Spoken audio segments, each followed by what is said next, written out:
जेकरा तबाह भइल जिंदगी, जिए मरे से बेपरवाह भइल जिंदगी।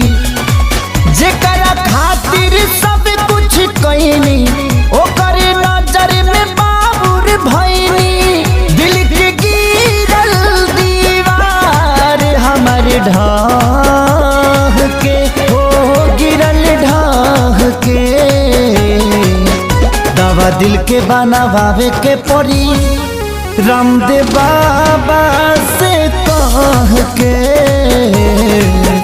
दवा दिल के बनावे के पड़ी, रामदेव बाबा से कह के।